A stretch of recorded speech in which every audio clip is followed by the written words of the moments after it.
नमस्कार, मैं हूं आचार्य धनंजय। डेली लाइन के विशेष ज्योतिषी कार्यक्रम एस्ट्रो चक्र में आप सभी दर्शकों का स्वागत है। आज हम लोग बात करेंगे करवा चौथ पर्व की। आप सभी दर्शकों से कार्यक्रम के आरंभ में ही मैं इस विषय को स्पष्ट कर देना चाहता हूं, क्योंकि इस बार मन में एक संशय व्याप्त है, कब मनाया जाए ये त्योहार। दो तिथियां सामने आ रही हैं। असल में कारण क्या है?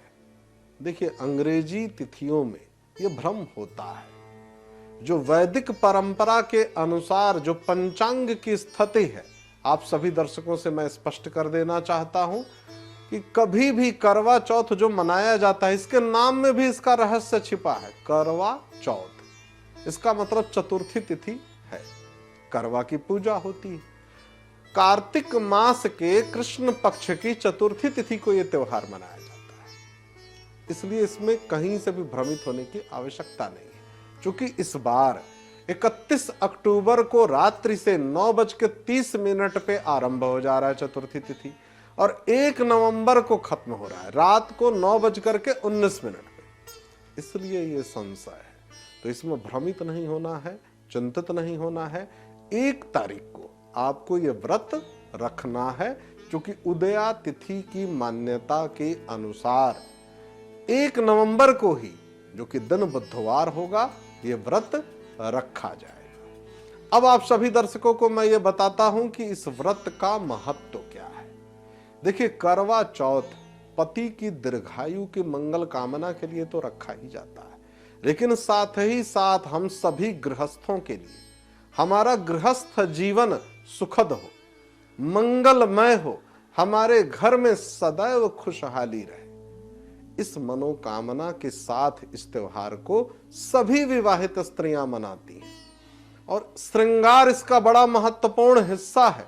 साथ ही साथ जो करवा बाहर से खरीद के लाया जाता है, जो दिखने में कुछ कुछ छोटे से कलश के मिलता जुलता होता है, लेकिन उसमें कुछ चीजें अलग होती हैं। उसका श्रृंगार भी बिल्कुल अलग होता है, क्योंकि महिलाओं का ये त्योहार है। हाँ, इसका एक महत्वपूर्ण हिस्सा क्या है?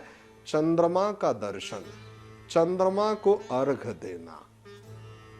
चंद्रमा जैसे ही दिखते हैं, ये पूरी प्रक्रिया पूर्ण हो जाती है।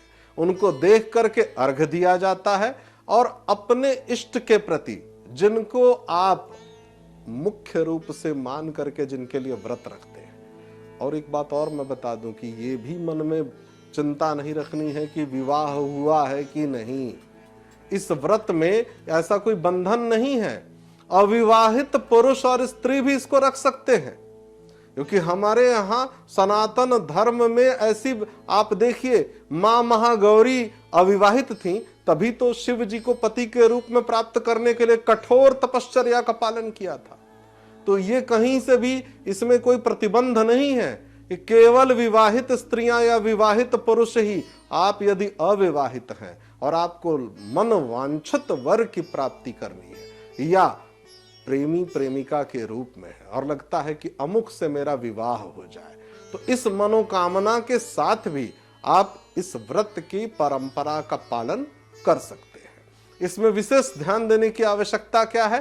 पूजा की विधि, वो भी बड़ी ही सरल है। आपको बाहर से बना बनाया करवा प्राप्त हो जाता है, उसका श्रृंगार कर लीजिए।